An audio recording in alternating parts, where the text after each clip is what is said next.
En termes de critique, c'est un événement qui est connu de tous aujourd'hui, vous l'avez rappelé, vous avez quitté les engagés.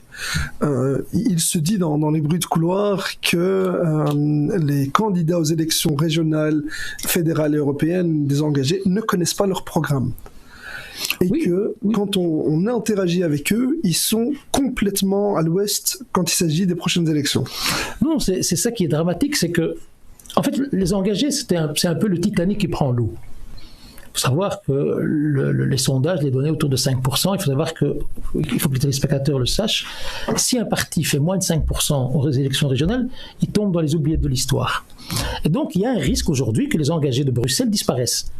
Et donc, ils ont tellement été négatifs par rapport à la diversité, par rapport à la communauté musulmane, ils ont posé des actes très graves. Je l'ai rappelé par rapport à Maïnour Ozdemir, on a utilisé le prétexte du génocide arménien, alors que le vrai problème, c'était le fait qu'elle portait un voile.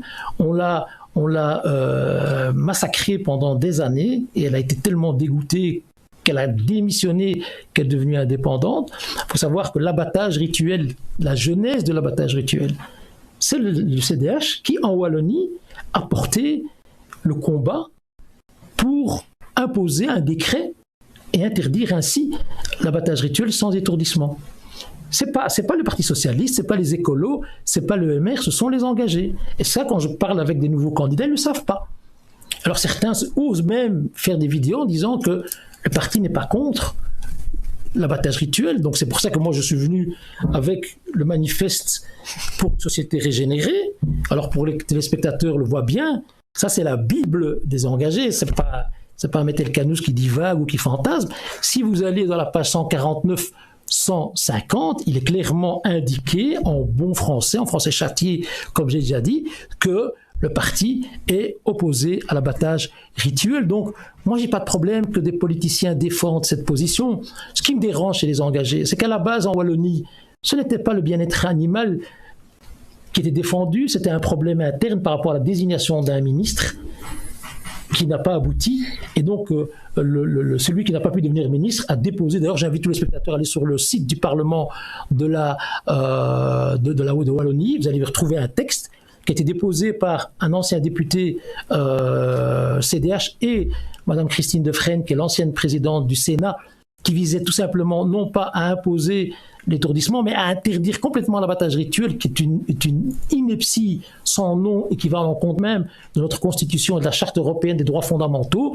Et donc, dans un état de panique, le CDH, le Parti socialiste, ont décidé de demander au ministre Carlo Di Antonio de proposer un texte de loi, le fameux décret dont se sont inspirés les Flamands. Et aujourd'hui, ici à Bruxelles, Bernard Kerfailly a voulu imposer aux Bruxellois le même texte de loi qui a été d'ailleurs rejeté grâce à la mobilisation citoyenne.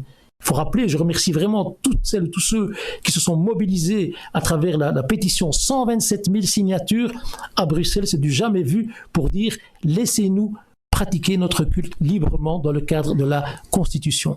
Et donc aujourd'hui, vous avez, oui, des candidats qui sont sur les listes, pas que chez les engagés d'ailleurs, qui non seulement ne connaissent pas, mais certains se prononcent sur les réseaux sociaux en disant « Ah non, ils disent le contraire en fait de la position officielle de leur propre parti », ce qui est un peu inquiétant en termes de conviction et surtout en termes de capacité de pouvoir porter le propos et porter les priorités de nos concitoyens. Et donc là, on est vraiment dans une situation qui est très particulière. Mais voilà, quand un parti est dans un état de survie, il va, même je l'ai dit avec beaucoup d'ironie, il allait faire des danses du vent dans une mosquée. Je sais qu'on a approché des responsables de mosquées pour essayer de les faire figurer sur des listes, alors qu'on a passé son temps à critiquer ces mêmes mosquées. Donc c'est assez oui, c'est ce qu'a fait le MR, par exemple, à Anderlecht, avec certains administrateurs de mosquées qui sont candidats aux élections communales ou qui l'ont été par le passé. Mais juste un dernier élément là-dessus. Vous parliez de l'islamophobie dont a été